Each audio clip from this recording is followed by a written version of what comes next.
So, bonsoir à tous. We're going to be speaking mainly in English, but if we have anybody who's French speaking on the call today, please feel free to speak your language, and then both Stephanie and I are bilingual. I, in fact, have done simultaneous translations at the Olympic Games when I was press chief, so I'm really good with translating something down. So we would just really want to give you a chance, if you are French speaking, to use your preferred language when connecting with others.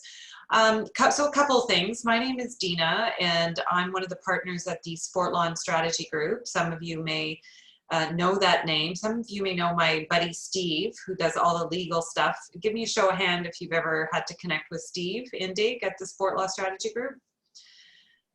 Well, that's probably good news, because as coaches, you do not want to have to be talking to the lawyer in the company. So we're thrilled to be connecting with you today. And what we wanted to offer, is a way into this experience, because you are here as coaches, and before you're coaches, you're human beings experiencing what has been, for most people that we've been talking to, a very difficult time. Even though you may be appreciating certain aspects of this collective pause, we also know that as the pause continues, so we're past the 6-month mark now, and we're starting to anticipate a return to school. Give us a show of hands if you have children, just so we can situate that. Okay, so there's some, if you're like me, I'm a parent of 3 children. 2 are going to university, and 1 is just entering university. So he was part of that cohort, the forgotten cohort who didn't have the graduation. So we're wearing multiple hats, and the hat of coach, show of hands if you're a volunteer coach. Yeah. So on top of being parents, human beings, employees, you're also now, coaches who are volunteers. And so we just wanted to recognize all of those dimensions. And if you are, as you prepare to engage tonight, a reminder that tonight's conversation is going to stretch you a little bit, in that we aren't going to be focusing on the X's and O's, the strategy part of the return to play. This is more about what is the intention, what is the experience that you want to create for these athletes and yourself. Anything that you learned tonight, we're hoping that you can adapt and use with your athletes. That's another part of tonight's conversation. So we hope that you show up fully human. There's going to be multiple ways that you engage. Slido is one. The chat bar is the other way. So if you've got questions, you can send a note either to Stephanie Loren. We call her SL on this, so we don't get confused with Stephanie Potter, who's SP, or myself. And then you're also going to be engaging through conversation. For those of you who are comfortable in sharing your story, then we're going to want to hear from you.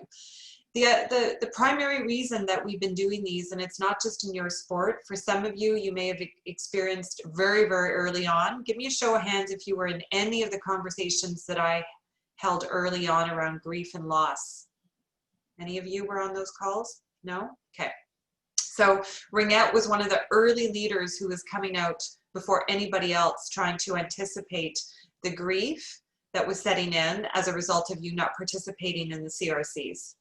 And they got a handle on that early on. And I can tell you, in those conversations where we were connecting with not only the coaches, but parents, and then also a focused conversation with the athletes, some of whom were gutted because this would have been their last CRC. So just want you to feel like this experience tonight is really designed to help you return to in an intentional way, and not to forget yourself in the process. We also hope that you're going to continue to build this community.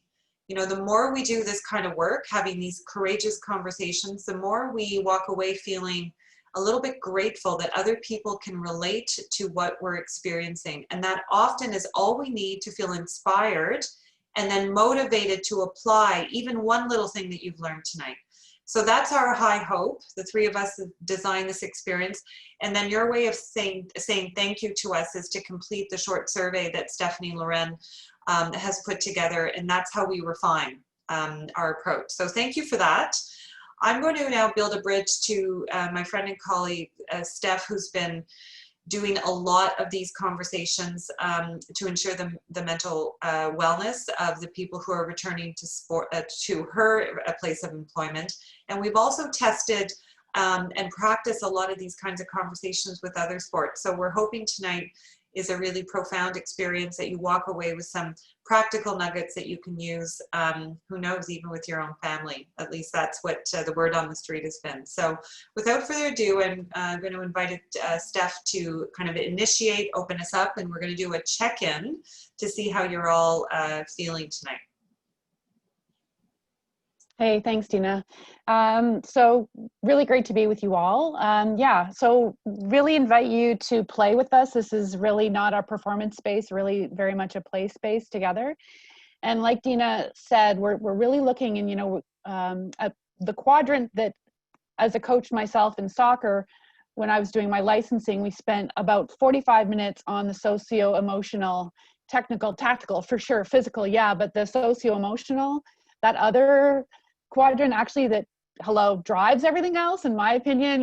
This is something that ought to feed you in that quadrant, and you're working there. So first thing we're going to do is a check-in, and I'm going to share my screen, and I'm going to invite you to, at the same time, so I'm going to share my screen now. This is where it's going to be a little clunky, maybe, or maybe not. Invite you to tell us, using Slido, where are we meeting you today in this moment?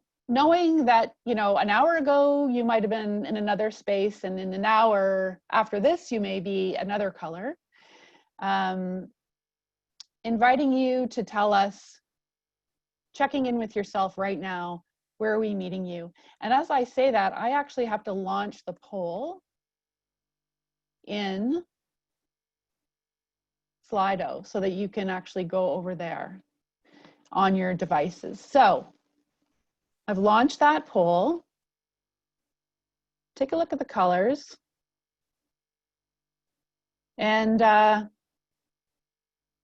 let us know how you're doing. I'm going to leave the colors up for a few seconds, and then I'm just going to pop us over to the Slido results sheet, so we'll look at that.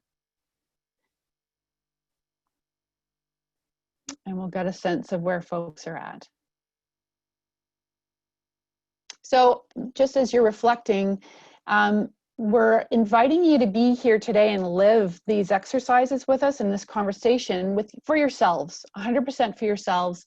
And as we work through it, what we hope is you've got your hat on of, ooh, how might I use this with my athletes? What are some nuggets? What are some things that I could take into my conversations with my athletes? So that's, two hats tonight. So I'm going to open up the results, and if I could just get like a thumbs up if you're seeing the results page right now. You're still seeing the check-in? Awesome. That's called pinging. So I'm going to share the results page.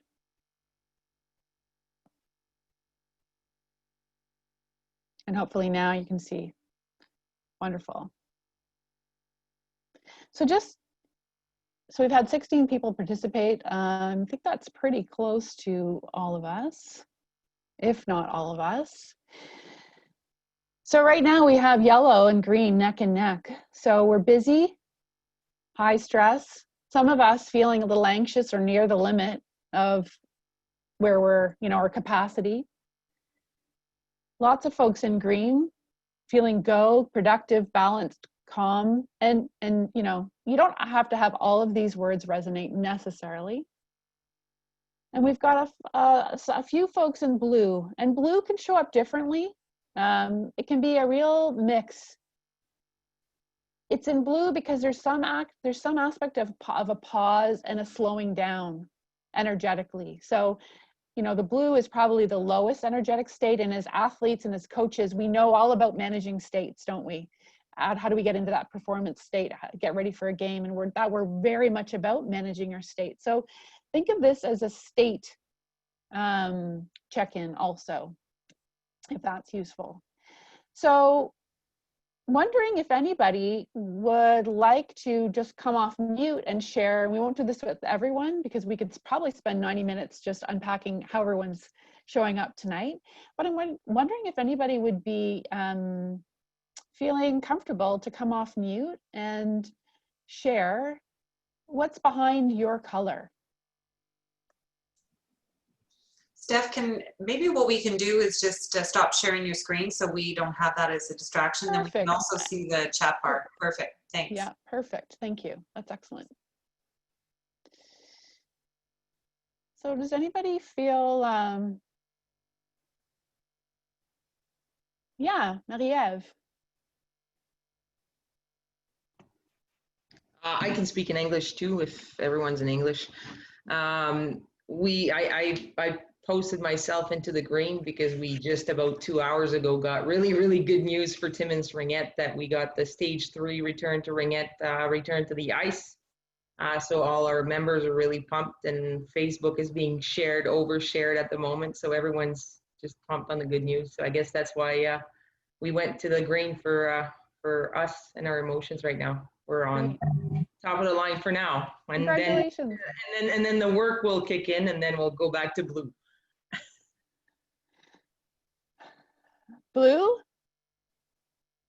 The blue that is a mix of emotion and having to regroup to figure out where we're going. All right.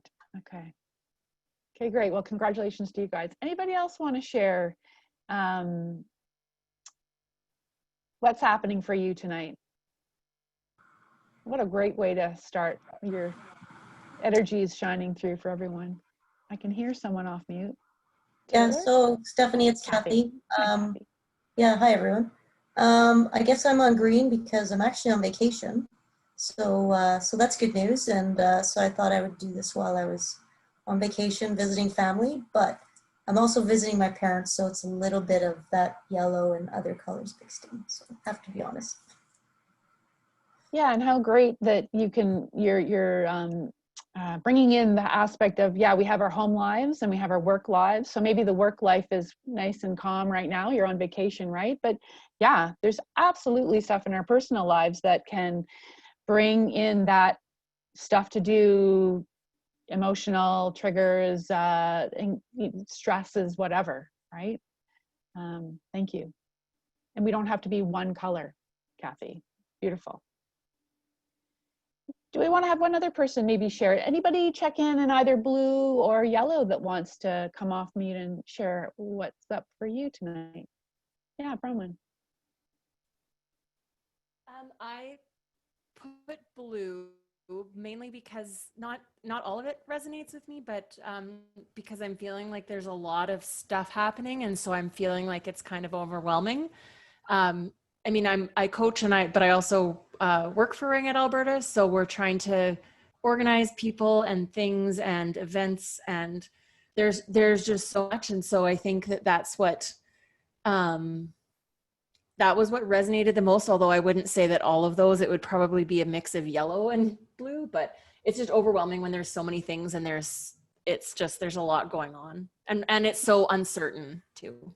Right. And so what I'm hearing there is there's the pace of the yellow, Bronwyn, and then the blue is I don't know where to start. I'll just check in with you. Yeah. And so we can almost feel like a freeze, right? Yeah. And that's a really pretty, you nailed it. beautiful. And that's a really normal, and like I really want to stress how normal that response is, right? In terms of our stress response as humans, right? We have that fight, flight, freeze, and we're all different. And some of us in the pace end up pushing and pounding out more, or fighting, or being combative. That can raise other kinds of emotions or whatever. But some of us we might, pull back a little bit and be like, whoa, right? I don't even know where to go right now. So thank you for sharing that. And again, we can hear the fact that we're not one color, and we can be multiple colors at once. So thank you very much. So I'm just going to check our time here. So is there one more person that wanted to share, or are we good to move on? I have another question for you, just that we would use the chat. Anybody else really wanted to share where they were at? No? Okay. Okay, cool. So in the chat now, wondering whether you could share with us, however many words you want. How has this experience been for you? How has COVID, how are you feeling? Here's a feeling question. How are you feeling in this COVID experience? And as you're thinking about what you might share with the group, the invitation is to think about, what would that be like to ask your athletes that question? How's it been going for you? What's happened for you? Anything that you want to share. Bored. Yeah.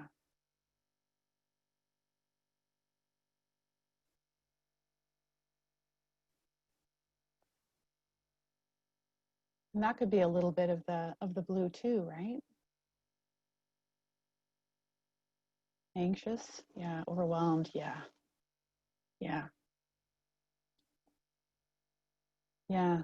And Kevin, the unknown, you know. Yeah, okay. Focus on family first. Roller coaster. Yeah, Sarah. Anxious, confident, hopeful. Wow, right? Like there's the roller coaster. That's the rainbow even, right? Kelly Louise. First year you can't play because you picked coaching and brought up a lot of feelings. Yeah, so we are having a lot of feelings, right? And sometimes we're not even sure what to do with all of those. And we can imagine what your athletes have a lot of feelings also, right? Aspects of their lives that they've also been restricted from doing, engaging in, dreams that they had that aren't kind of things that they were going to do that aren't going how they might have thought. Anybody want to come off mute and talk a little bit more? I saw one thing pop by around the unknown. I think it was Kevin.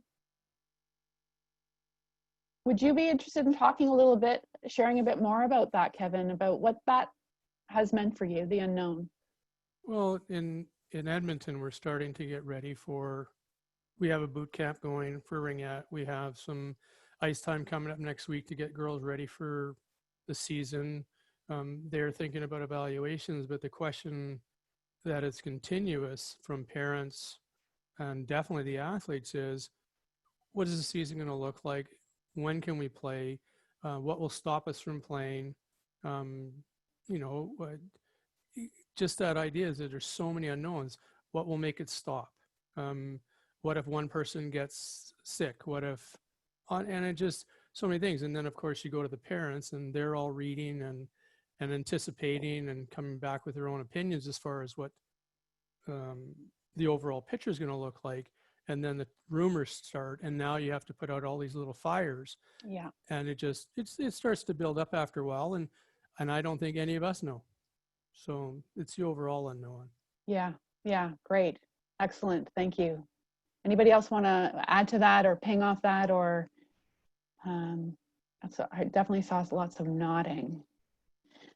So one of the things I'll just add, so we've had a lot of these conversations, and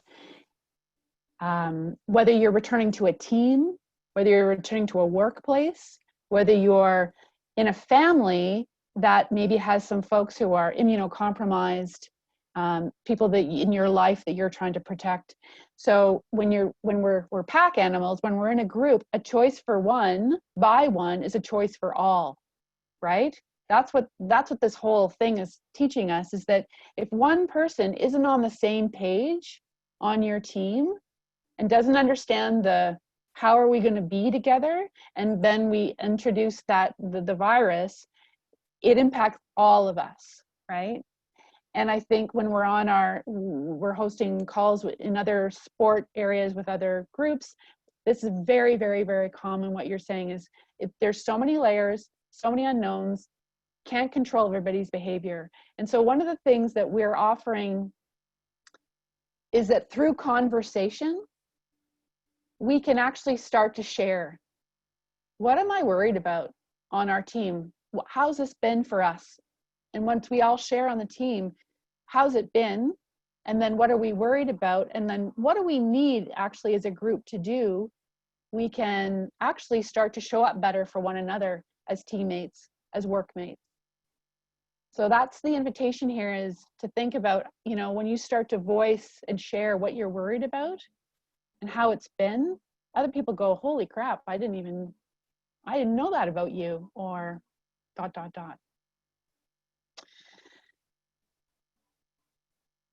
I'd like to ask if there's anybody else who would like to just share a little bit about how it's been for you.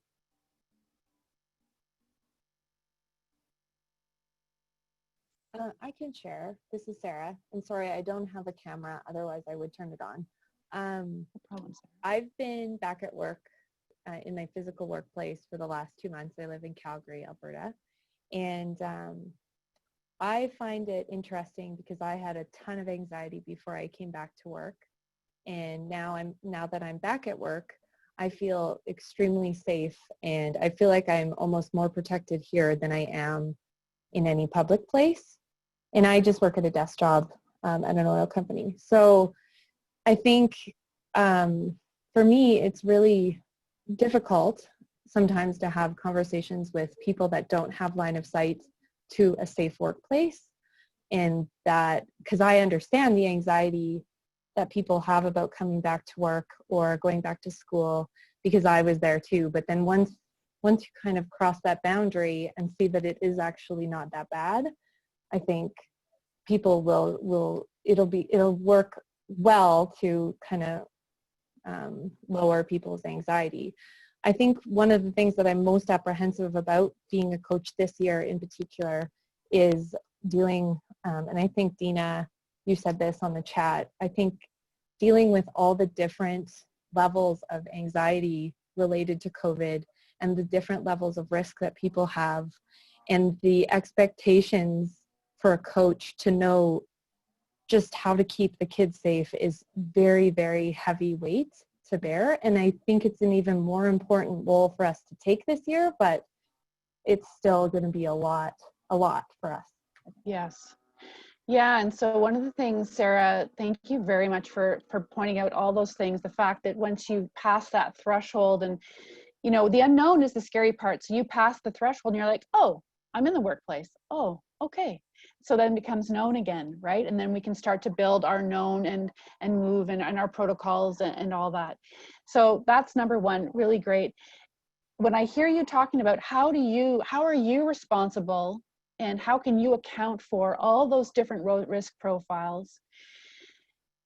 Another way of also looking at it is, how can we empower our athletes to actually own what they can own? And so that so as the leader, as the, you know, you're like a manager in a workplace, you're the leader of that group. We would never, expect the manager to be able to kind of live everybody's, you know, level of risk and know it and make all those decisions for their employees. Similarly, how can you create that environment where your athletes can give voice to what they're concerned about, and then have choice, right? So when we name what we're worried about, and then we collectively share that enables me to make my own choices, because you're also enabling that athlete, right? You're giving them that space, that trust, that space to share. It can really shift things and build that trust on the team. One of the things that we're quite concerned about is what happens on a team if one athlete comes in and maybe their grandma's sick, or maybe their parent is, and their risk profile is very, very, I don't know if they're very anxious or unsure or fearful, let's call that a high risk. I don't know, we just need to get some shared language. What happens if someone else on the team is like, this is fine? We don't want that person who's holding all that to be bullied. Well, what are you worried about? Like, what's the big deal? We're young, we're fine, right? So there's also that whole, like, what can happen in the team about some people showing up and being afraid to talk about what are they holding? What is going on at home? What has been their experience? So, Sarah, I can totally hear that is a huge weight. And wouldn't it be cool if you could share that with the athletes? and let them in and have them carry some of that for themselves. Also extremely empowering for them if they can hold a bit of it. That then that gives us back some autonomy, some control, and takes us out of the unknown and into a really much more generative space. It's thank you. interesting. It's interesting that you say that too. I'm going to be coaching Active Start. So yeah. So I'm actually more thinking about not only the kids, because kids are first and foremost, but I'm also thinking about their first-time ringette players and first-time ringette parents. Yeah. So. Yeah. And guess what? Even those little guys have thoughts about this COVID thing. So we've been having these conversations, and people are having conversations with their families, and they're learning some wild things that their 10-year-olds are thinking about that they never would have known if they hadn't. Like, wow, you're afraid one of your friends is going to die? Wow. Like, that makes for an interesting family conversation. Right? So the more we can give all of us, regardless of our age, some voice and agency, the more we're going to build resilience in ourselves, in our kids, in our communities, right? Rather than as my good friend Dina likes to talk about, this being rewarded for the stoic way of the warrior, push through, suck it up, push it down, be resilient. Resilience is like just being tough, toughing it out, falling apart. Actually, resilience is an elastic band. The elastic band is going to snap if we always hold it taut. We have to let it go sometimes, or else it's going to lose its elasticity, right? So giving our athletes, whatever their age, some space to relax is really, really super important. So on that note, what I'd like to do, if it's okay, unless there's one person else who would like to share in this portion, any other takers? Beautiful sharing so far and in the chat. Dina, I'm wondering if this is yeah. Thank you, Marie-Ève. Play-based voice and choice for children is super important, right? Play-based or, artistic, letting them write out their feelings, draw them, whatever. Anyway, Dina, I think, what do you think? A good handoff? We can throw you the baton or the ball or the stick, or what are we using here? Let's go with ring. Ring. All right. So, okay, beautiful, Stephanie. I was writing down some notes, and I think part of what I'm appreciating the most. So you're in the presence of Stephanie and I, who are integral master coaches. And what does that actually mean? So we do a lot of work around human development. And while primarily our focus is working with adults, because we are also sport coaches and our sport of choice has been soccer, we recognize and have done a lot of work with children that are evolving and changing and quite dynamic. So one of the things that I think where we're meeting you today, and it became really obvious to me, is the coaches are the center of the experience.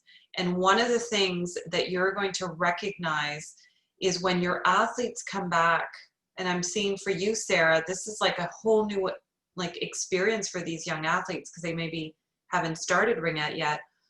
The one thing that these athletes needed to get through the stuff that was hard for them and scary for them, they haven't had in their lives for at least 6 months.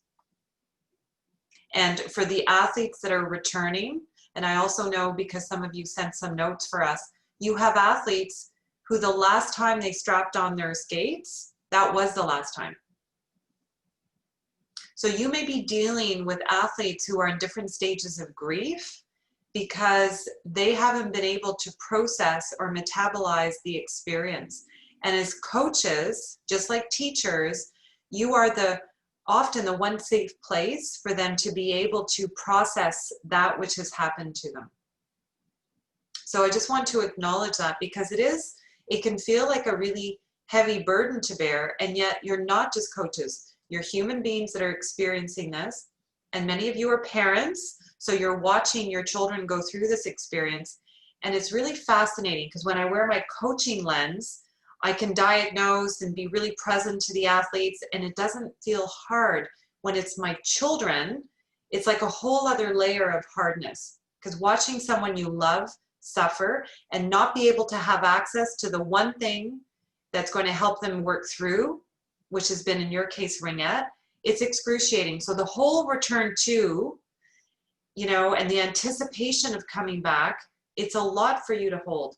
So that's where we want to bring you a little bit more literacy. So that's why we've been giving you some language to complement what you know beyond the X's and O's, you know, the technical and tactical and the physical stuff. There's also that emotional social space. And there's this space in which you might now operate that's a little bit more, we might like to call it loss or grief informed. You might get athletes who start to cry out of just the relief of being back on the ice. So just to prepare you for this range of emotions, especially those of you who are dealing with, you know, the teenagers whose emotional volatility is up and down. Okay, so just be prepared for that. And you're dealing with young girls, right? Or young women.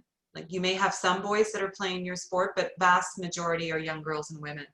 So we want you to feel that. And then the parallel to that is being trauma informed.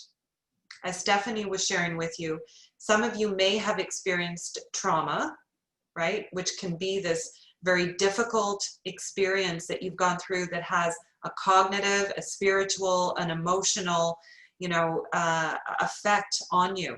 And it is very personal. So none of us can say that we're living through this experience in the same way. There are so many different layers to this. And so as coaches, our high hope is that you recognize all of that and you meet yourself with deep compassion. So the next question really is more focused on, how do you feel about returning to Ringette as the coach? And again, everything that we're teaching you, you can use this question and turn this question into your athletes. But before you ask your athletes this question, we want you to feel this question in your bones. You cannot teach something to someone else unless you yourself have gone through it. So that's why Stephanie and I are in this kind of conversation with you tonight, so that it'll feel familiar. So Stephanie, I know you were going to do, I think, another Slido magic. So we'd like you to turn to your Slido, and if those of you don't have Slido, you can absolutely respond to the question in the chat box. But the question really has to do with, how are you feeling about returning to Ringette? And let's see what you have to say. So these are open-ended questions. It's an open-ended question, so inviting you to say a few words, like you did, you modeled this beautifully with the other question that Stephanie asked you. So let's see what you have to say, and then we're going to give you a little bit of time here to digest the question. How am I actually feeling about returning to Ringette? So enter 1 or 2 words. Yeah, it's a word cloud, so multiple words will get a bit lost, but yeah, 1 or 2 words, 3 words, it's great. Oh, I just love technology. Is it working for you, Dina? It is. Oh, cool. I love the cautiously optimistic. So you got the 2 words in there, beautiful. Yeah, relieved, okay, beautiful. Lacking information. So here's what, whoever wrote lacking information, our question to you is, what do you need to know? What is the thing that you need to know? And then that way, if it's something that's directed to Ringette Canada, then Steph Loren can work her magic. And we've already talked about maybe an FAQ. Like, what are those frequently asked questions that you need to know so that your anxiety goes down and your confidence goes up? So it's a gift to the organization if you're able to share that. Scared. Okay, so, you know, when we open this up for conversation, the big, bold move here, a la Brene Brown.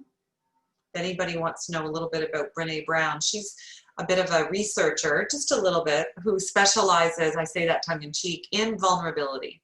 So the vulnerable move here for whoever's, you know, feeling a little mixture of vulnerability, of I'm scared, we would love to explore that a little bit and to invite you to give voice to, what am I really scared about? And see if this community of coaches might give you a little bit more confidence and hope and optimism. And what we want to normalize here is the appropriate emotion to feel right about now is a mixture of fear. So we're not going to sweep this one under the rug. There is so much unknown, so much that you're holding, that it's okay to feel that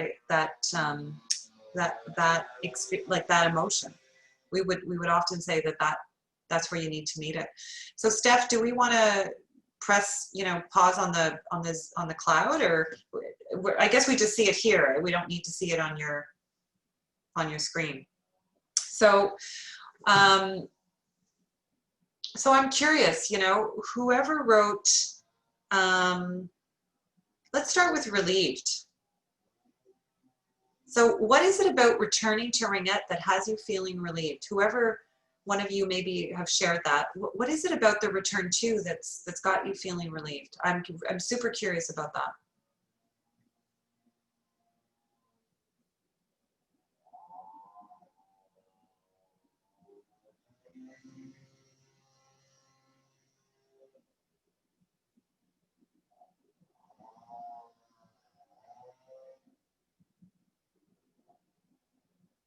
Okay.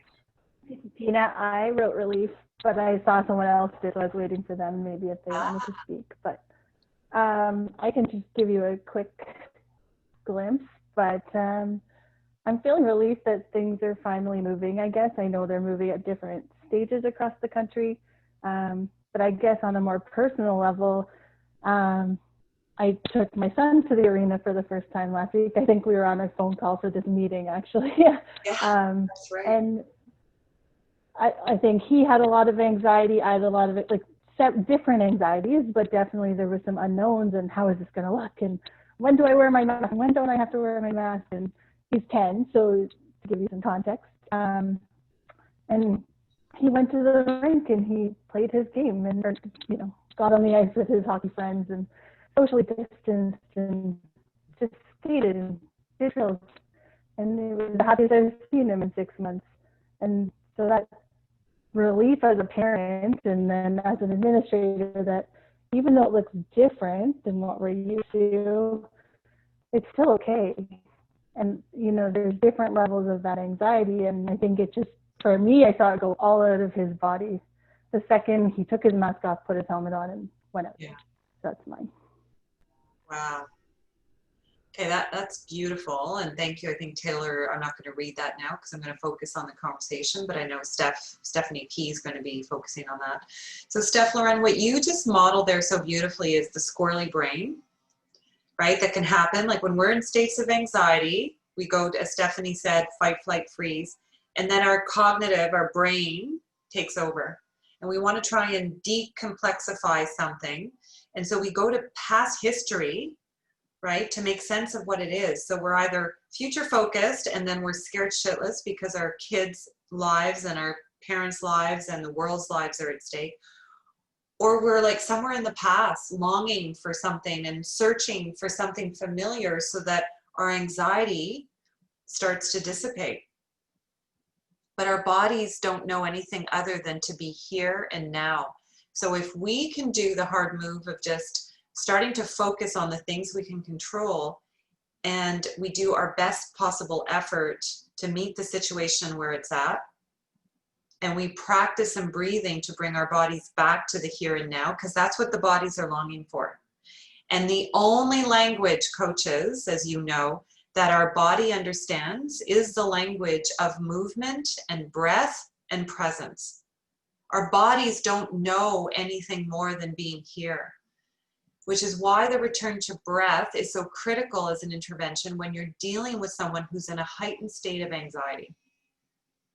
So, little practices around breath that you, if you're not familiar with breath work as coaches, I would, strongly suggest that you become kind of acclimated to that, because that is one thing we can anticipate, that the athletes coming back, heightened states of anxiety, aren't familiar with breath work.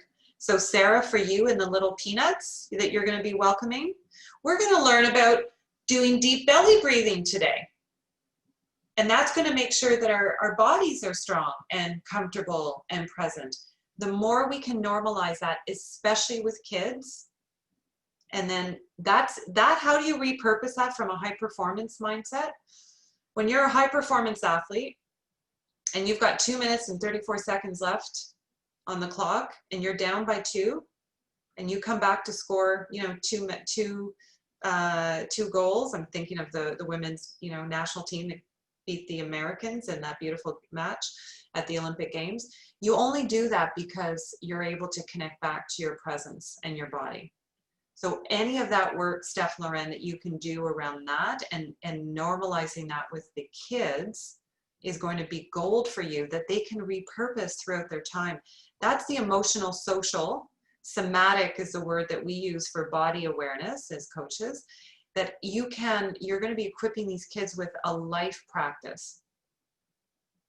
And watch them start to tell their parents, Mommy, sounds like you need to do a deep belly breath. Okay. Yeah, so Marie-Ève, thank you for that. So other really great practices, and this is where you as a community, right? One of the things that we can do to interrupt, especially when someone's presenting with like an anxiety attack or emotion, what are 3 things you can count or you can see? So I can coach, I can see the ice, I can see, what are 3 things you can smell? What are 3 things you can hear? So more that you can work and activate the senses, merci Marie-Ève, the more you can talk the athletes down the shelf. Now, I'm not sure you're going to see all of that much, but it's the one kid who needs it the most that's going to need you to be present and aware and awake to that. Okay, so now that we've warmed up the relief muscle, I'm curious, somebody said afraid. I'm curious what you're afraid of. I'd love to hear from others. What, you know, so let's give you, whoever said that, a chance to come and share that with us. And then to all of you that are listening, we would love to invite you to listen generously, which means we're going to want you to really feel into what is this person holding that has them feeling afraid? And then how can we as a community support them? So I said afraid.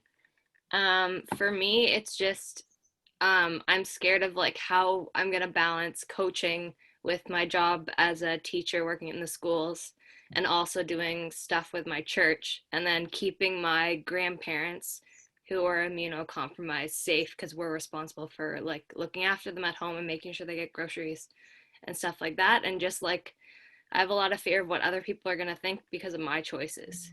Mm-hmm. Wow. Thank you, Elena. I'm sending you a big COVID-friendly hug right now, because that's beautiful. Can others on the call give Elena, let's just give a hands up if you're feeling anything related to what Elena's experiencing, like that fear of what are people going to say? What are people going to think? You know, how can I say no to these amazing experiences that I want to return back to? And then how do I actually manage all of it? Mm-hmm. So rather than listening to me, I'm just curious, you know, what say you? You're a beautiful community of coaches. I'm wondering what's coming up for you as a community that you might offer to Alana to help her work through some of the fear, the natural fear that you're going through in the moment. Yeah, Marie-Ève. If I can, Alana, I am also immune compromised. So it was a big choice of me to decide if I was going to keep being involved in the sport or not. So I did go through that whole fear that you have for someone else, but I had it for myself. And for me to be able to move on and move past and decide that I'm the one that keeps saying this new normal. It's me. It's because I do have a child. She's 10 years old, and I have noticed that through my fears, she was showing even more fears, because she was not only fearing for her, but she was now fearing for me, which is probably what you're going through, fearing now for your grandparents. And the way, because I'm the adult and she's only 10, so I couldn't rely on her to manage it all through her. So the way that I decided to approach it, because of the way, and I do live in a small community, really isolated, and we don't have any COVID around here, and we've only had a few cases throughout the whole COVID. So my situation is really different from yours. So unfortunately, it might not apply to you, but the way that I decided to go was the positive spin, and to explain to my child that through our life, we do have, unfortunately, things that will come up. And we do sometimes have difficulties that we have to decide which way that we want to approach it. We want to approach it with a difficult way, or we want to still be safe, but also take the positive way of saying, you know what, this is a new normal. And it was a lesson for us into hygiene. And that's how I approached it with my child, into saying, you know, mommy keeps telling you it's important to wash your hands before you eat and stuff like that, and wearing your mask. And because we're going to school, I made this rule in my house that before she can play on her tablet, she needs to wear her mask. So she gets used to it, and she's used to this new normal. And that's how I decided to approach it. And I'm the one that keeps putting out new normal all the time, because this way of life that we used to know is unfortunately changed. And we will probably, and in a good way, we won't be going back to that. And we have to try and see it as, in a positive way, and saying, you know what, for children, it is scary. For adults, it is scary. And for people with immune disease, it's also really scary. But we can't just give into that fear, and we are alive for a reason. We have to keep living, and living is not living in fear. So we have to try and find a way. And you know what, I think you're doing the right thing. Your life also matters. Your grandparents' life matters. I get that, but your life also matters. So it's about taking the safe approach, the educated approach, wash your hands, wear your mask when you can. And you know what? Life happens, and sometimes we can take all the precautions we can, and sometimes things can happen out of the ordinary, and that's why we call it accidents too. So try and be safe, try and approach it as safe as you can. This is a new normal, live your life, and you still have to live your life and be happy and still do the activities. And sport is actually really good from Ringette's standpoint. It's socializing, and it's also physical activity that helps our kids process those energies and those emotions.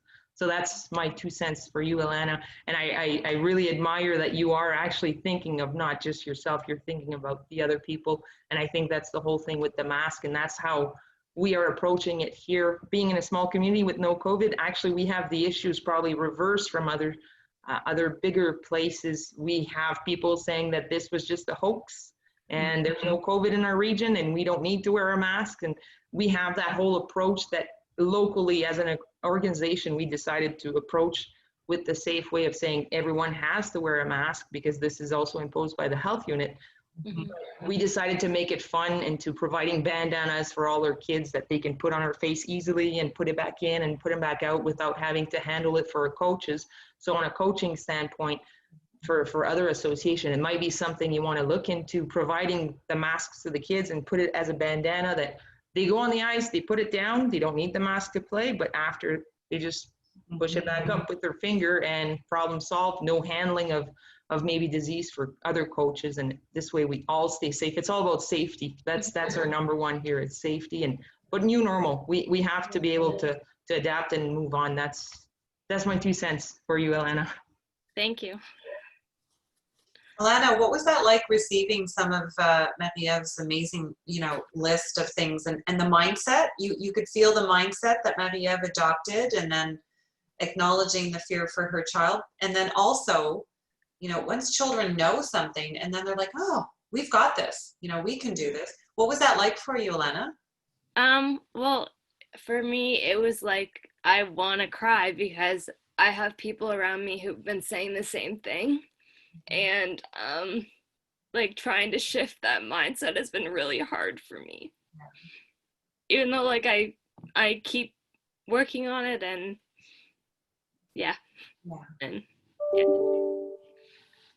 it's hard when we're feeling alone. So then all of a sudden when we hear someone say what we feel could be helpful, it's like, oh, I'm not alone. Other people feel the way I do. Is that, okay. Well, thank you so much for being brave, and look at the amazing, like Maniev, I know Stephanie's been taking notes here around all of the great little nuggets and this idea of, imagine if we were all united around a shared mask experience, or like whatever you called it, the face wrap or the headband that can double as a mask. That's pretty amazing. So so thank you for that. A few of you have just been scanning here because we're going to move into part 3 of the conversation here, and you're bringing us there, but I don't want to move too quickly because there's a few of you that are talking about normalizing the fears, yeah, and worried. Thank you, Bronwyn, about people not taking it so seriously.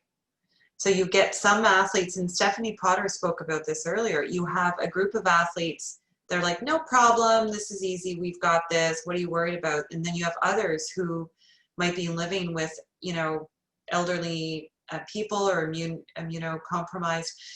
So then what? And then all of a sudden, the gathering and the place where I can actually work my body and process this crazy experience is no longer a safe refuge for me because people are minimizing my fears, right? Or conversely, people are feeling the opposite. So I think I'm just going to model what I did last time and hear from you.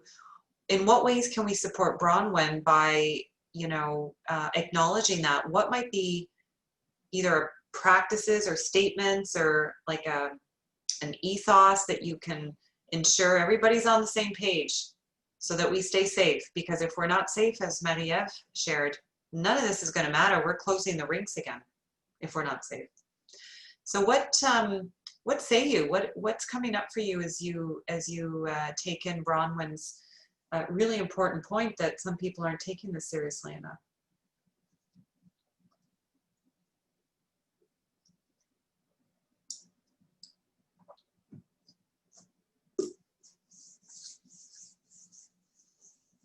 It's a tough one, because you don't want to fearmonger, but you don't want to dismiss the critical importance of these healthy, safe practice and measures to keep us safe. Is there anything coming up for you? Or Bronwyn, anything else that you'd like to contribute to so that we can hear from you?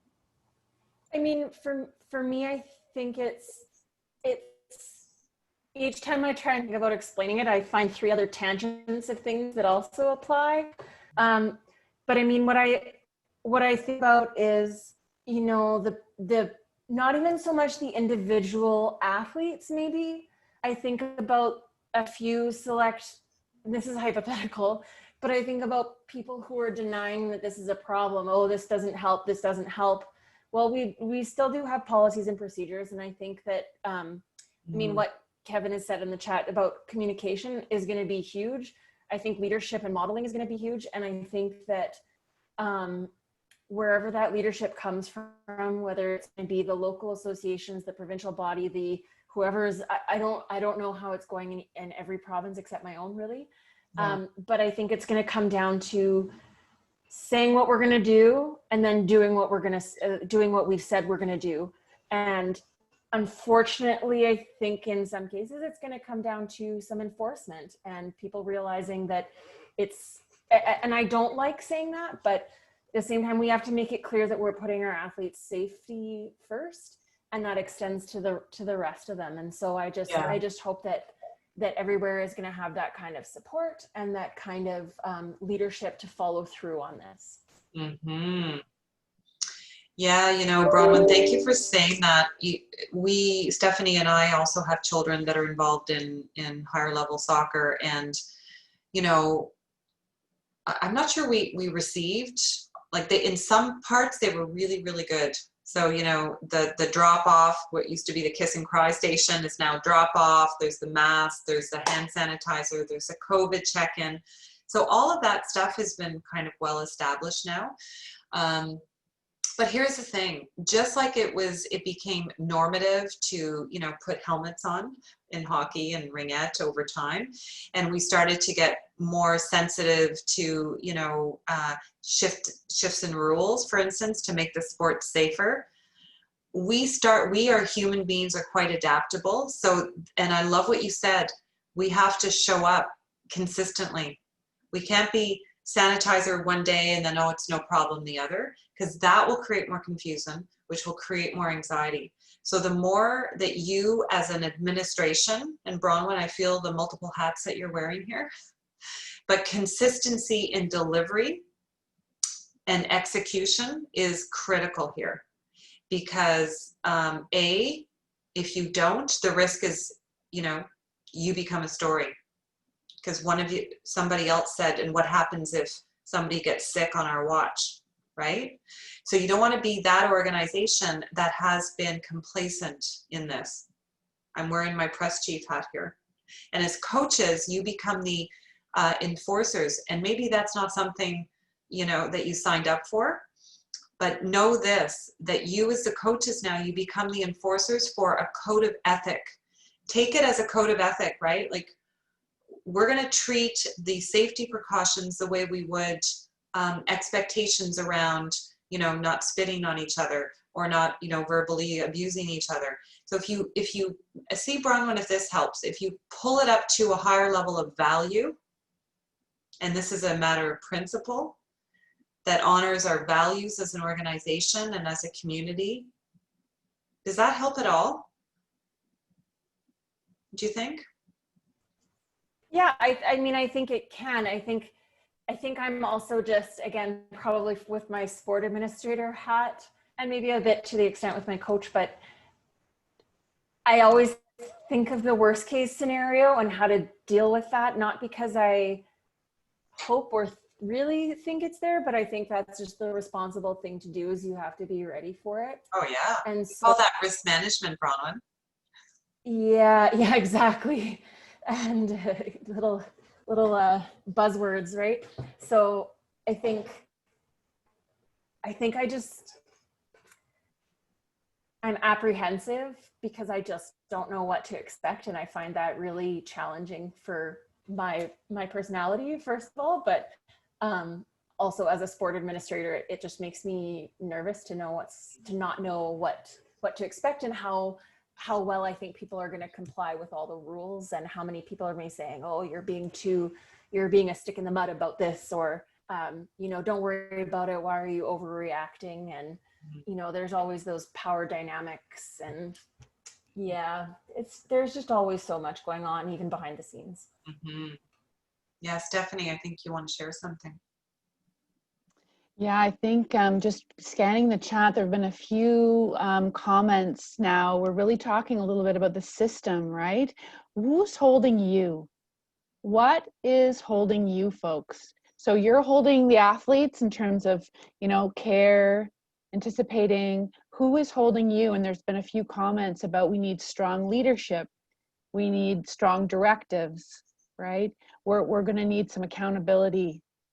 Yeah. And there's some fears expressed about, well, what if, the blame on the coach, well, you didn't do this right, and you didn't do that enough, and. And so one thing I just want to offer is, yes, so we need the system and the structure, right? We need the hand sanitizer and the policies, and we need that conversation where everybody holds a piece. And so, yeah, asking a 6-year-old to hold their peace, is it too much? I think actually it's not. Everybody can do their little bit. And so it cannot be all on the coaches. It cannot all be on the administrators. Every parent needs to show up. Every community member needs to show up. And the only way that I can imagine getting to this, I mean, we've just gone through this massive public health communication. We went from, right, like we've transformed public health in months, in such a short amount of time, right? So people are open, and we're kind of cracked open to this. And so the invitation is for you folks, control what you can control. You can have conversations with your athletes and your parents. And if you start there, start at home, and then those of you who are also administrators, you have a sphere of influence there, right? But we can't control that other person. That's, we can't. So bucket, what can we control? Bucket, well, what can't we? And where you want to put your energy, right? Just something to think about. Mm-hmm. Yeah. Sorry, I just wanted to pull in a lot of system stuff in the chat, and who is holding the coaches? Keeping them safe. Who's got your back? It's a really good question. So thank you, Steph P. And I know Steph Loren was listening with you. I couldn't see you for a second, but then you're back. So the national office has created a return to guide, and Steph Loren, there may be some specific questions here that you can point people to some of the tools. What I'm hearing Bronwyn, one of your sector partners, speak to is consistency. There may be there's lots of different ways, and I can't remember who said, it might have been Rod, around communicate, communicate, communicate. So tell them what you're going to tell them what you told them, repeat as often as necessary.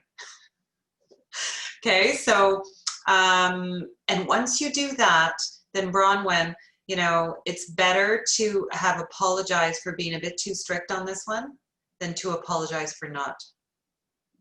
Just saying, right?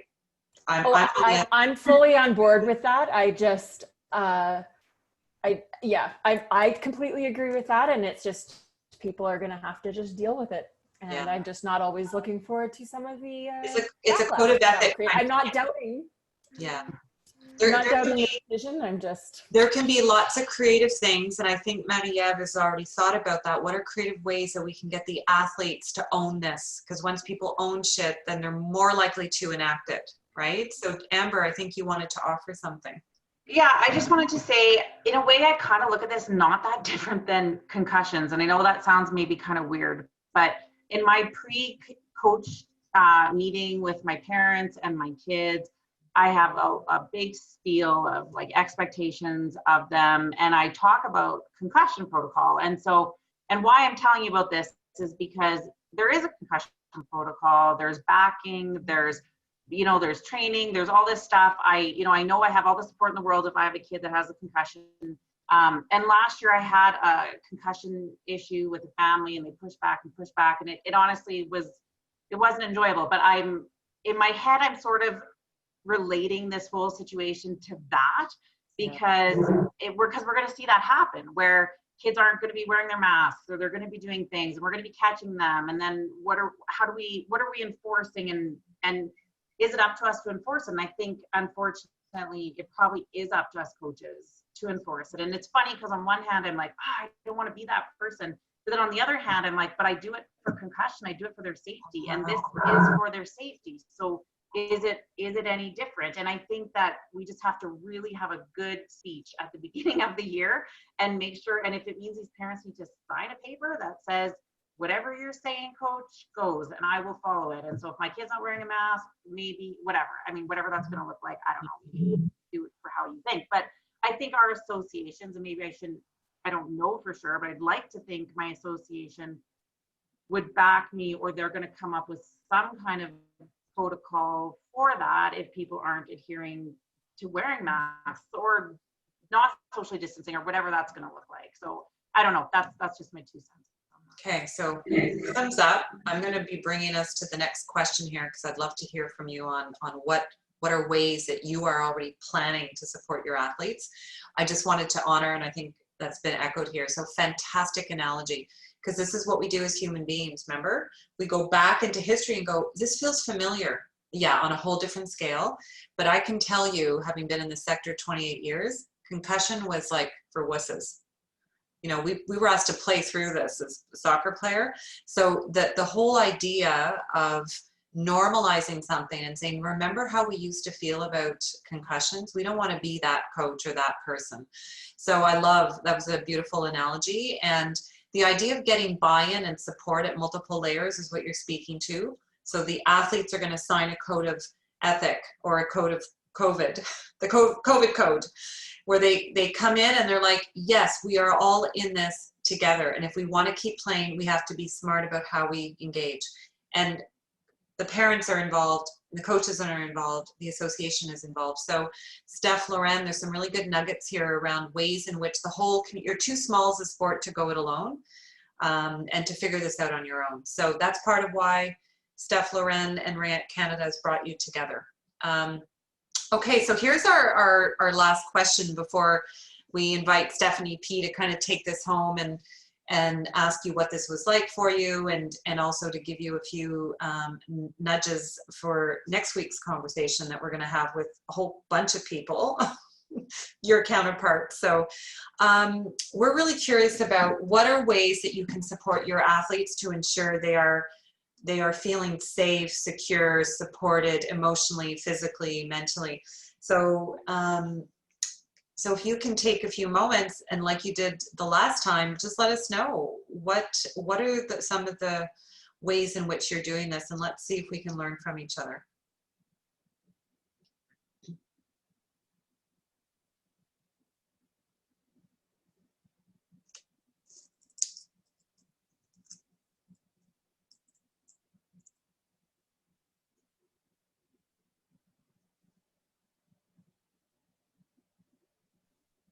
I just want to say, look at how big that word listen is.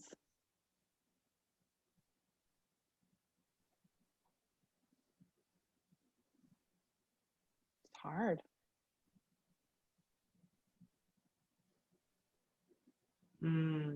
Yeah.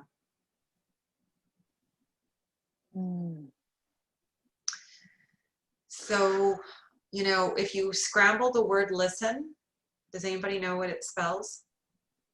Heart? Silent.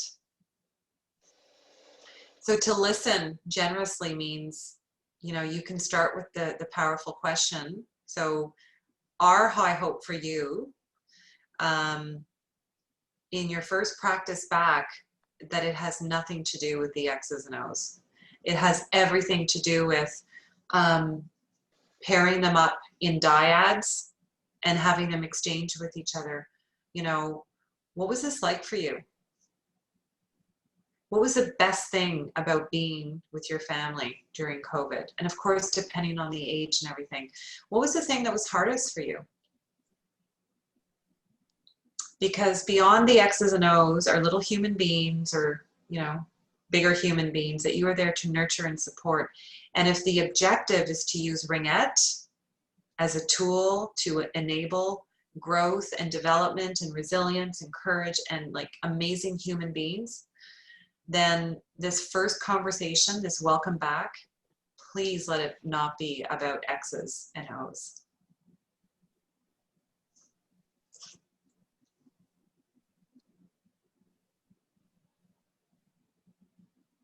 And it's almost Steph Loren, like we can design a collective return from COVID practice plan with all these amazing ideas based on some of the inputs that you can share. So I'm really curious. You know, some of you are, it feels like you've got your creative juices and your muscles, and we know that play-based is the best way to learn. So what might be ways in which you as coaches can welcome back your athletes? What are some of the fun ways that are going to help your athletes get the most of their return to sport, return to Ringette experience? What are some of the cool ways in which you might receive them back? Let's open it up and learn from you. Yeah, Brown. And in the chat too, we can have that. I mean, one of the things that I don't know if I'm maybe not directly answering the question, but, and I typically coach teenagers, so I don't typically have sort of the 6 to 10-year-olds, so I'm sure the answer is different there. But not totally. I find getting their input is one of the most important things I can do. And that involves the listening, but it's saying, okay, well, you know, they have things that they have to do at school, you know, rules to follow. But I find that the more that I invite my athletes to contribute to this so-called team rules, and we don't usually call it rules, but I mean, for lack of a better word, but the more we get them to contribute, the more they take ownership of it and the more responsibility they feel towards upholding it. So instead of me, like you talk to a 12-year-old who's gone to school for 6 years, they know that they shouldn't just interrupt the teacher. They know that they should ask before they go to the washer. And some classrooms might just have a thing you take with them. They know that. You shouldn't have to make a rule. And sometimes, and in my past life, I was also a teacher, so I've experienced some of that there. But as they get a bit older and more experienced, you don't actually have to make rules until you need them. So you tell the kids, we won't make class rules until we need one. So if people are misbehaving, oh, we need to do this. And I think in a lot of ways that minimizes what it is. And so, yeah, that team charter, team code or whatever it is, and you make your statements and you get their input. You don't just dictate what they're doing. You get that contribution. You might guide them, but honestly, even 7 and 8 year olds can tell you what they should and shouldn't do, and will love to feel like they're valued and important. And I think that ownership will only help them stick to that. Okay, so beautiful. In my language, we say that we translate that into ask, don't tell. So beautiful. The little cautionary tale around making assumptions, right?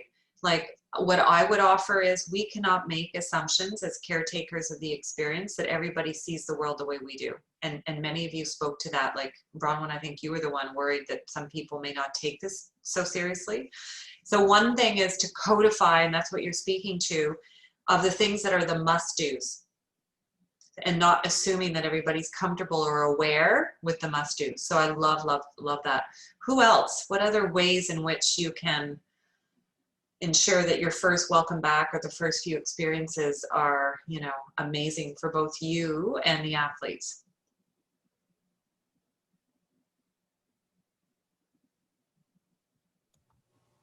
I'm not sure if you can hear me. Can you guys hear me okay? We can. Thank you. Okay. So one thing that actually I was thinking about before COVID, just as something to add in, was like I put a huge importance in team building, playing for each other. And this year I had a really special team where I've never seen them bond with such different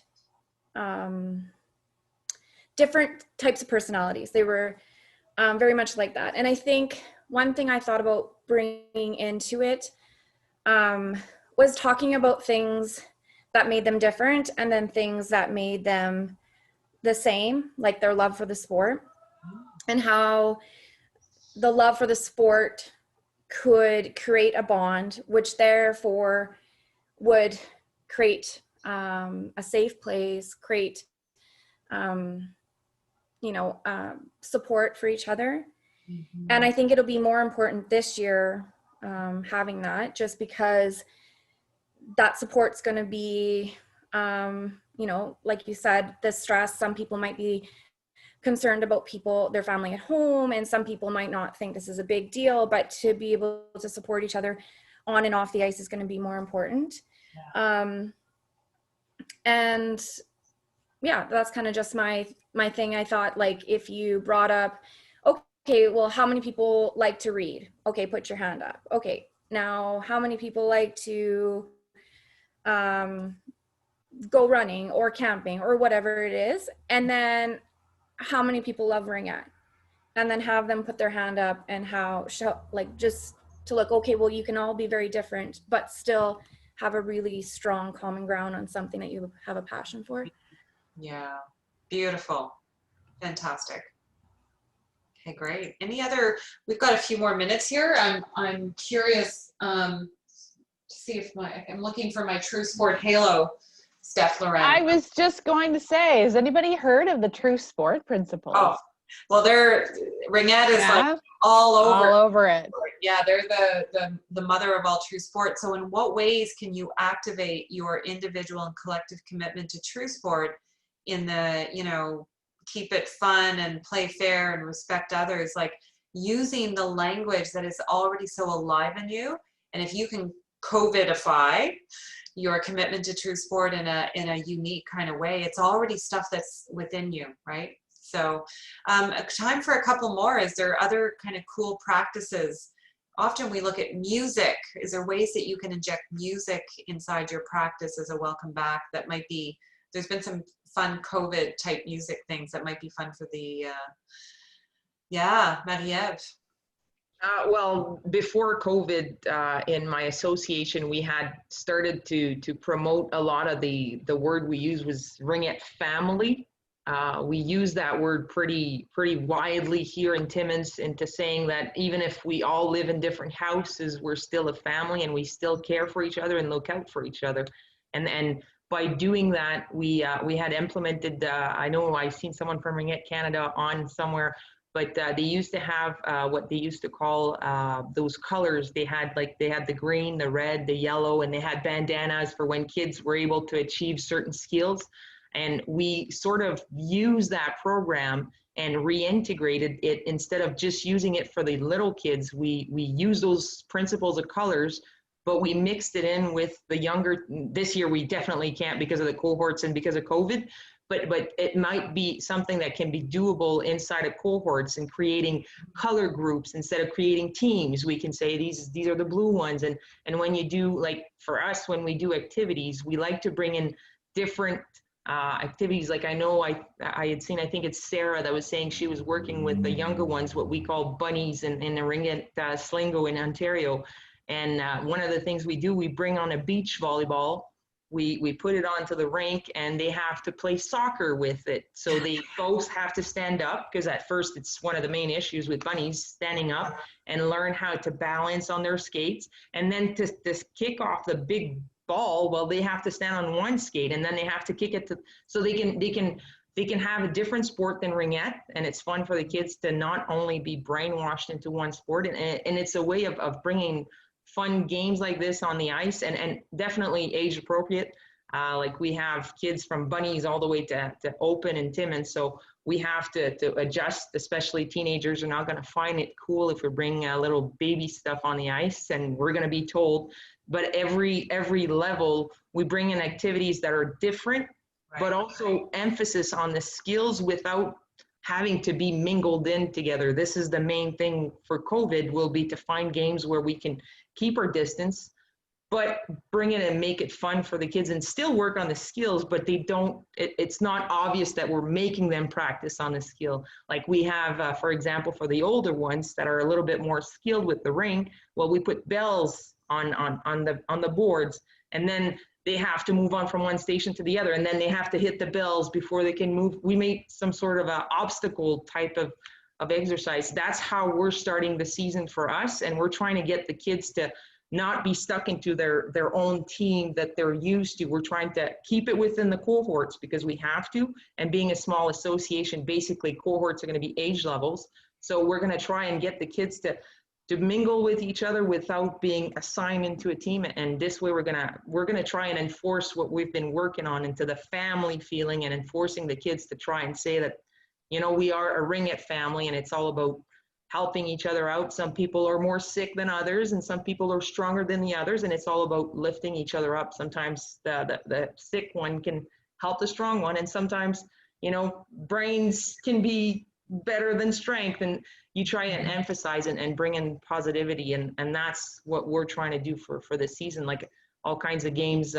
If you browse the internet and you look at team building and leadership skills, you can find all kinds of games. Yeah, crazy the amount of stuff you can find, and just modify it to adapt it to the ice. It does not have, like, I think this year is the way of being imaginative in our practices and not making it too hard on the kids, and it's all about bringing the fun. And this is how we're going to retain players and keep our players for next year. Then when it's really time to compete and emphasize on competition, then we'll have a strong team, and then we can put the emphasis on the skills a little bit more. That's my input. Sorry.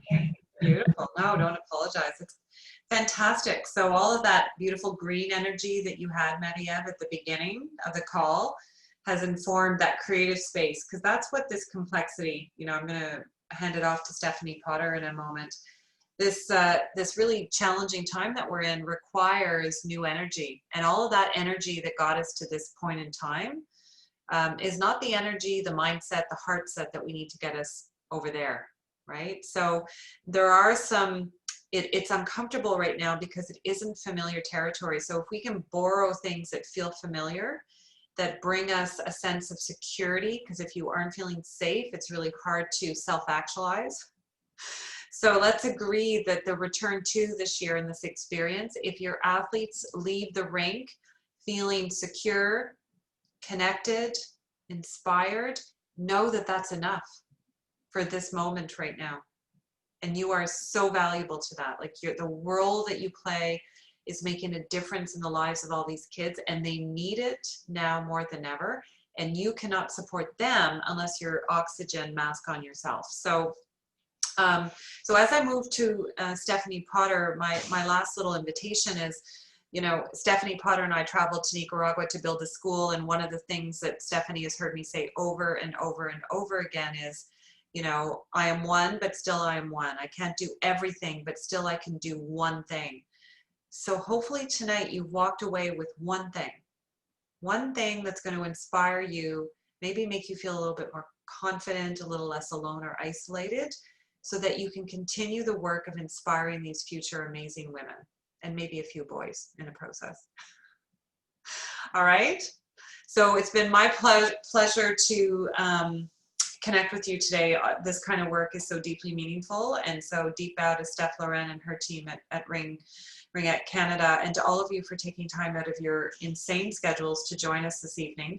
And over to Stephanie Potter to close and hopefully create a holistic ending to this amazing experience. Yeah, wow. I just want to check in with Bron when you had your hand up, but then you popped something into the chat. Are you feeling okay? Great. Okay, super. Yeah, holy. Well, before we move to the voila at the ending, just a couple of little reminders. So next week, if you've loved this, tell a friend. We are hosting another call next week, which will be this again. And so there is registration still open stuff, right? So yeah, please tell your peeps. So there will also be a communication that you will receive following tonight. So please do keep your eyes open for that, which will include a survey for you to fill in and stuff. I think Loren would love to receive your feedback and other ideas, keep the conversation going along to support, all of you. So along the lines of what Dina just said, what's the one thing?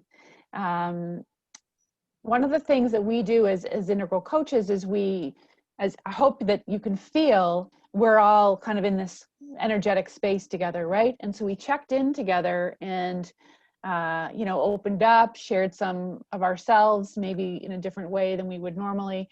And part of closing that container, this little safety net that we're in right now, is to make sure that we close the conversation also. So we always invite people to share what you need to share to complete the conversation. And what we're very curious is, and you have choice, because choice is important, interested if there's a word that you want to share that describes how you're feeling, you can put that into the chat. And also, is there something concrete that you're taking away? That's really important also for you almost, and for us to know. But if we write down the one thing that we're inspired to try, that might make it a little bit more likely that we will actually try it. So love to hear, have you populate the chat. What are you taking away with you tonight? The one thing that you want to try with your athletes, and or a feeling that you have, a word to describe. And most importantly, what I would love to have is some folks just come off mute to share. What is it you want to share? It's more interesting than in the chat, really.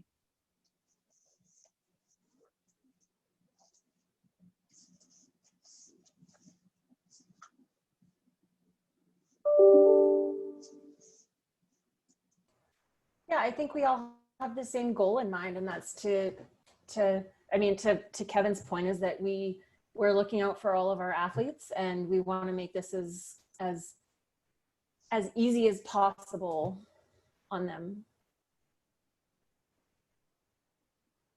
I think the concussion comment really resonated with me. So for sure, I'm going to be having that conversation, and it is going to be a really easy transition from COVID to concussions, I think. So that's something I'm going to try for sure. Beautiful. Yeah, the athlete has to be part of that, don't they? Co-responsibility. Yeah, great. I think just being able to get some of this out on the table of like these feelings, and then have someone understand or relate is huge, because you talk to, you know, your friends or your family about it, but unless their coach, I really don't feel like they can understand completely. And you don't feel like, you know, some people will be like, well, you know, that responsibility is on the parents to make sure they're feeling well before they show up and all that stuff. But just to understand, to have someone understand those fears or that kind of stuff was really helpful. Beautiful. Thank you, Kelly. Louise, yeah, right? You had a lot of nodding. I don't know what you can see. If you can see everybody, there was a lot of nodding there. Like, yeah. Who else would like to share? Yeah, Alana. I think for me, it's like coming to this like gave me a good view of like there's other people out there in the coaching world and in Ringette that are also struggling with the same things I am, and that helps me because I'm on our executive as the coaching coordinator now, and just like in our association we don't really talk about how we're feeling about different things that are happening in our association in Ringette, how we feel as coaches. So what I want to do is like have a Zoom meeting with the coaches we have this year to see what they're feeling about it, because I think it'd be good to just talk it out as coaches and with our executive to see, well, we've been planning all this stuff, but there's been a lot of like, well, what do we do, or how does this work, and we have to wait for this and we have to do this and we want it to be normal. And yeah. Mm-hmm. Beautiful. Yeah, and you can absolutely take the tool, right? Use a tool, do a check-in. What would that be like, right? Be the ripple. I'm seeing in the chat, not alone. Amber. I think something I took away is I've been feeling really anxious. Like, how do I still make this fun? How do I still do everything that I need to do as a coach? How do I still develop them? But then how do I deal with the sickness and like just everything that, you know, if one kid has a cold, is the whole team gonna be wiped out? Like, you know, all these like unknowns, right? And I think today kind of just made me sort of just maybe narrow in on, instead of all this worries, and I still have them, but I feel like you did give me some tools on how I need to deal with them. But I think the moral of it is my job is still to make this fun and to still teach them my favorite sport. And I have to do it in the safest way that I can. And I hope I get those tools, and I have some of those tools. And all I can hope is these parents are gonna support me. And is it gonna be like last year? No, but, and I think the other thing is, I'll stop talking in a second. The other thing is, I've been so much about, how I'm feeling, but what you kind of brought me back to is, I really need to see how they're feeling and what's going on with them. And a lot of these kids have their own anxieties in their own life with school and all these other things. And this is just adding that extra element to them. And so it's sort of just being, I don't know, maybe that a role model for them or somebody for them that maybe just, I've seen it, you know, in the years that I've coached kids that have had some troublesome home lives, and seeing that kid arrive to the rink and then seeing them leave, and the change in their body language and just everything that they're feeling, you can tell it really is their safe place. And I think that sort of reminded me of that incident, and kind of putting it all kind of into focus for me on what this year sort of will look like and how I'm going to go about it. So it's been really Beautiful. good. Beautiful. Yeah, you know, when we stop trying to go back and we actually just try to go forward in the new, it can be really freeing. What have we loved? What do we want to bring forward? Like, there's so many beautiful things that we've gotten out of COVID. Some of you have been naming some of them. How do we bring that forward? The fun, go forward. How do we go forward, right? We can let a lot go when we stop trying to go backwards. Beautiful, Kevin. I see people are really resonating with what you've shared in the chat. Does anybody else want to come in off mute and share one thing that you're taking away?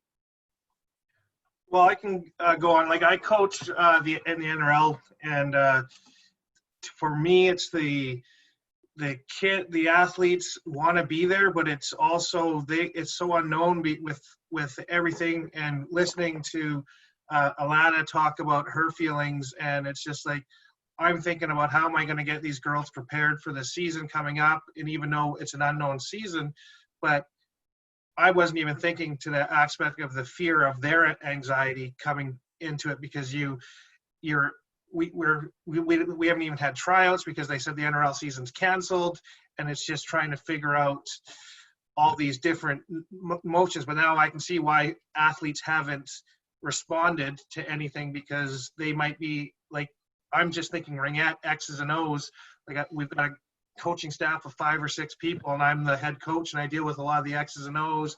And a lot of my assistant coaches are really good with the kids. They're not kids; they're anywhere from 16 to, we had one that was 41 last year playing. So it's just like, yes. And I think doing these group chats, just with, I know we have one scheduled for tomorrow to talk with the team and going on, because our rinks are just starting to open up, and some of them have like rules where there's no dressing rooms, and it's just trying to, okay, girls, you have to drive an hour and a half for practice, but you have to come in your gear because there's no dressing rooms. It's just like, but there's no answers. Like there's a lot of people that don't, and I was hoping to get a lot of information to help the girls tomorrow, saying, hey, you guys, this is what other people are doing, but it's just like, it's so new that it's going to be tough. So it's like, it's an unknown. I think the season's going to be a roller coaster. I think we just got to get through it, and having everyone scared. It's like, there's going to be scary moments. Like you said, like if someone that, like I'm a commercial fisherman, and I was kind of off the grid for the last month, and I just got back, and Vancouver Island, there was very few cases, and that's where I was. If I had to come into sea, it was, they were just like normal, like they weren't. And I come back to Vancouver where I live, and it's just like everyone's wearing masks, everyone's here, and it's just like how we're going to go forward with ringette. Like it's going to be tough. Like, you know what I mean? Like, especially with my group of girls, where they're very motivated, like they want to be there. It's not about fun for them. To them, it's, they want to try to make it to Team Canada. They want to do this, and they're pushing themselves, but at the same time, people being like scared, like when Alana was saying that, I'm not even thinking that. I'm thinking, okay, you guys, let's get back on the ice, let's do this. And then now you go back to like 4 months ago when I was locked in the house and didn't leave it for a month and a half. So it's just like, I understand now. So yeah, well, that amazing how you've crystallized so much of this conversation. And the one thing we didn't say out loud, but these conversations could happen before you get to the rink. Even for those of you who are still waiting, when are we going to open up? When? You could have a Zoom. You could have a let's meet and stand far apart and start talking about what has it been? How are you feeling? Etc. Right? So without knowing exactly all the protocols, you could still have this kind of conversation. Yeah. So I'm looking at the time, and it's 7:38, and wow, you're all still here, which is amazing. And so I want to honor, the commitment that everybody's made to the time, and also, sometimes we really need to say something before we leave. So how are we doing? There's anybody else who really needs to say something out loud to feel complete? Rod, I saw you kind of, and Travis, are you guys good? Yeah, okay. All right. Well, on that note, Sorry, I just please. have one thing to say. Yes. I couldn't unmute it. Yes, please. I just wanted to say thank you for hosting this. Like you guys have commented in different levels about leadership. I really do think that Ringette Canada took leadership in this, and I just wanted to say thank you, and I'm sure it will trickle down. Beautiful. Steph, Lauren, do you want to close us off? Take us out. Is there a band? I wish. I can keep a little chat, just I know people will jump off at their own time, that we will follow up with the survey, and we'd be still appreciative of any feedback. And I think it's been so valuable having Bronwyn on as a PSO partner. She's been working on a lot of resources with our office, as have all the provinces. So I did leave a note that if there are resources, I know I've jotted a few things down, but if things came to mind where you're like, oh, that would be amazing, especially nationally, that don't have so much to do with the ins and outs of your provincial return to ringette guidelines, but more the, that first meeting, what could I ask my athletes, or what could we do? And beyond those X's and O's, I know that was one that came to light through our conversation. If you also leave your province, then that will help me guide those conversations as well with our work groups. So I truly want to say thank you to all of you for joining. I think, as Dina put, I believe in the chat, like, these athletes you coach are so fortunate to have you, and have you holding the space for how you're feeling and now how they're feeling. So I wish you all good luck with your return to ringette. I'm always available on email. You have it in the registration. It's pretty easy, stephanie@ringette.ca. And yeah, I look forward to seeing you all around a rink at some point in the near future, I really hope. So thank you.